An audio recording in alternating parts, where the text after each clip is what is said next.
26 ವರ್ಷದಿಂದ ಈಗ ನೋಡಿ ಏನೋ ನಮ್ಮ ಮಾಡ್ತಾರೆ ನಿಮ್ಮ ದೇವರ ಆಶೀರ್ವಾದ ನಮಗೆ ಸಿಗ್ಬೇಕು ಏನೋ ಅವನಿಚ್ಛೆ ಅಷ್ಟಂತ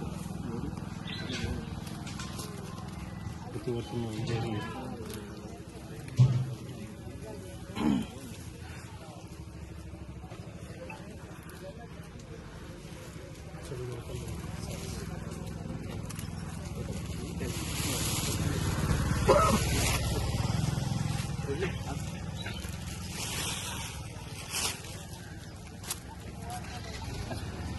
ಈಗ ಹಂಗೆ ಇದ್ಕೊಂಡು ಬನ್ನಿ ಅವ್ರ ಸ್ವಾಮಿಗಳು ಅವ್ರಿಗೂ ಪಂಚ ಕಲರ್ ನೀವು ಬನ್ನಿ ಅಣ್ಣ ನೀವು ನಮ್ಮ ರಾಜ್ಯಾಧ್ಯಕ್ಷರ ಕೈಲಿ ಹಾಕಿ ಹಂಗೆ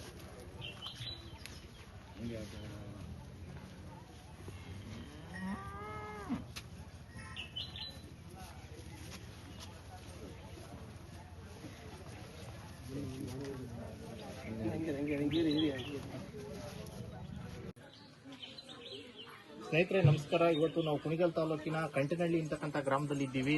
ಇಲ್ಲಿ ಒಂದು ದೇವಸ್ಥಾನದ ಒಂದು ಶಿವರಾತ್ರಿ ಹಬ್ಬದ ಪ್ರಯುಕ್ತವಾಗಿ ಇಲ್ಲಿ ನಮ್ಮ ಜೊತೆ ಅರ್ಚಕರು ಇದ್ದಾರೆ. ಈ ದೇವಸ್ಥಾನ ಯಾವ ರೀತಿ ಉತ್ಪತ್ತಿ ಆಗ್ತು ಮತ್ತೆ ಇಲ್ಲಿ ಬರ್ತಕ್ಕಂಥ ಭಕ್ತಾದಿಗಳಿಗೆ ಇದ್ರ ಬಗ್ಗೆ ಅವ್ರ ಹತ್ರನೇ ನಾವು ವಿವರವಾಗಿ ಕೇಳೋಣ. ನಮಸ್ಕಾರ ಗುರುಗಳೇ, ಇಲ್ಲಿ ದೇವಸ್ಥಾನ ಇದು ಯಾವ ರೀತಿಯಲ್ಲಿ ಎಷ್ಟು ವರ್ಷದಿಂದ ಈ ಒಂದು ಕಾರ್ಯಾಚರಣೆಯನ್ನು ನಡೆಸ್ಕೊಂಡು ಬರ್ತಾ ಇದ್ದೀರಾ ನೀವು ಶಿವರಾತ್ರಿನಲ್ಲಿ? ಸುಮಾರು 28 ವರ್ಷದಿಂದ ಇದನ್ನ ಮಾಡ್ಕೊಂಡು ಬರ್ತಿದ್ದೀವಿ.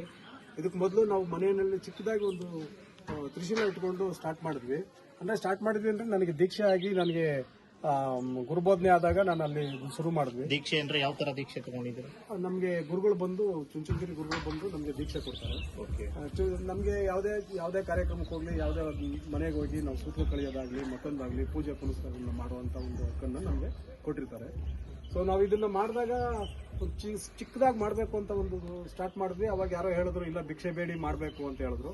ಅದನ್ನ ಮಾಡ್ತಾನೆ ಇದೆಲ್ಲ ಗಾರೆ ಎಲ್ಲ ಹಾಕಿದ್ಮೇಲೆ ಇಲ್ಲಿ ಹಿರಿಯಮ್ಮ ದೇವರು ಉತ್ತ ರೂಪದಲ್ಲಿ ಮೂಡ್ತು.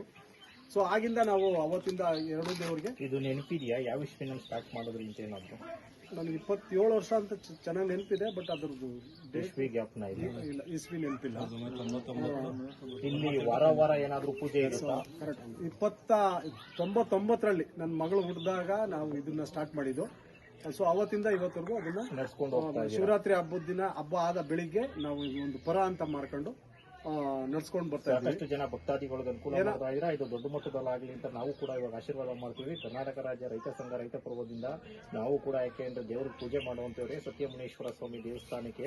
ಹಂಗಾಗಿ ಇದ್ರ ಉತ್ಪತ್ತಿ ಮೂಲ ನಮಗೆ ಒಂದು ಸ್ವಲ್ಪ ಇವಾಗ ತಿಳಿಸ್ಕೊಡಿ, ಮೂಲವಾಗಿ ತಿಳಿಸ್ಕೊಡಿ. ಇದು ಯಾವ ರೀತಿಯಲ್ಲಿ ನಿಮ್ಮ ಮನಸ್ಸಿಗೆ ಉದ್ಭವ ಆಯಿತು, ಇದನ್ನ ದೇವಸ್ಥಾನ ಮಾಡಲೇಬೇಕು, ಇಲ್ಲಿ ಜನಗಳಿಗೆ ನಾವು ಒಂದು ಊಟ ಹಾಕ್ಬೇಕು ಶಿವರಾತ್ರಿ ಹಬ್ಬದಲ್ಲಿ ಅಂತಕ್ಕಂಥ ವಿಚಾರ ನಿಮ್ಮ ಮನಸ್ಸಲ್ಲಿ ಬರ್ಲಿಕ್ಕೆ ಕಾರಣ? ಅದಕ್ಕೆ ಮೂಲ ಕಾರಣ ನನ್ನ ತಾಯಿ. ನಮ್ಮ ಅಮ್ಮನಿಗೆ ಅದು ಅವ್ರ ಮನಸ್ಸಲ್ಲಿ ಬಂತು ಹಿಂಗ್ ಮಾಡ್ಬೇಕು ಅಂತ ಹೇಳಿ. ಸೊ ಅವಾಗಿಂದ ಅವ್ರಿರೋ ತನಕನೂ ಅವರ ನೇತೃತ್ವದಲ್ಲಿ ನಡೀತಾ ಇತ್ತು.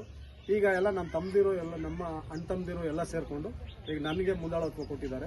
ಸೊ ಅದನ್ನ ನಾನು ನಡ್ಸ್ಕೊಂತ ಹೋಗ್ತಿದ್ದೀನಿ. ತಾವೇನ್ ಮಾಡ್ಕೊಂಡಿದ್ದೀರಿ ಈಗ ಪ್ರೆಸೆಂಟ್? ನಾನು ಪ್ಲಂಬಿಂಗ್ ಕೆಲಸ ಮಾಡ್ತೀನಿ. ಓಕೆ, ತೊಂದರೆ ಇಲ್ಲ. ನಿಮ್ಮ ಅಭಿಮಾನಕ್ಕೆ ನಾವು ಚಿರವಣೆಯಾಗಿರ್ತೀವಿ.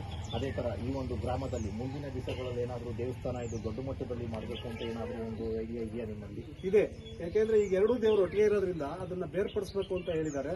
ಸೊ ಅದನ್ನ ಮಾಡುವಾಗ ನಾವು ಮಾಡ್ತಿದೀವಿ. ಈಗ ಸದ್ಯಕ್ಕೆ ನಾವು ಆಂಜನೇಯನ ದೇವಸ್ಥಾನ ಮಾಡ್ತಿದೀವಿ ಊರವರೆಲ್ಲ ಸೇರ್ಕೊಂಡು. ಸೊ ಈಗ ಅದು ಇದು 2 ನಾವು ಕೆಲಸ ಮಾಡಕ್ ಹೋದ್ರೆ ಹಿಂಸೆ ಆಗುತ್ತೆ ಅಂತ ಹೇಳ್ಬಿಟ್ಟು ನಾವು ಇದನ್ನ ಪೆಂಡಿಂಗ್ ಇಟ್ಕೊಂಡಿದೀವಿ. ಅದಾಗ್ತಿದ್ದಂಗೆ ಇದನ್ನ ನಾವು ಇಲ್ಲಿ ಭಕ್ತಾದಿಗಳಿಗೆ ನೀವು ವಾರ ಪೂಜೆ ಇರುತ್ತಾ ಅಥವಾ ತಿಂಗಳು ಒಂದ್ಸರಿನಾ ಇಲ್ಲ ಡೈಲಿ ಏನಾದ್ರು ಇರುತ್ತಾ? ಪ್ರತಿ ಭಾನುವಾರ ಪ್ರತಿ ಭಾನುವಾರ ಪೂಜೆ ಇರುತ್ತೆ. ಪ್ರತಿ ಭಾನುವಾರ ಪೂಜೆ ಇರುತ್ತೆ. ಮೈ ಮೇಲೆ ಪ್ರತ್ಯಕ್ಷ ಆಗುವಂಥದ್ದು ಆ ತರ ಏನಿಲ್ಲ? ಮೈ ಇಲ್ಲ, ಆ ತರದೇನಿಲ್ಲ. ನಮ್ಮ ಅಣ್ಣನ್ಗೆ ಆಗುತ್ತೆ. ಅದು ಯಾವಾಗ ಅಂತ ಹೇಳಕ್ ಬರಲ್ಲ. ಒಟ್ರಾಸಿ ವರ್ಷದಲ್ಲಿ 1 ಸಲ 2 ಸಲ ಆಗ್ಬೋದು. ಖಂಡಿತ. Thank you. ಒಳ್ಳೇದು ಮಾಡಲಿ. ಮುಂದಿನ ದಿನಗಳಲ್ಲಿ ಇಡೀ ಕುಣಿಗಲ್ ತಾಲೂಕಿಗೆ ಒಂದು ದೊಡ್ಡ ಸ್ಥಳವಾಗಿ ಬೆಳೆಯಲಿ ಅಂತ ಹಾರೈಸ್ತಾ ನಮ್ಮ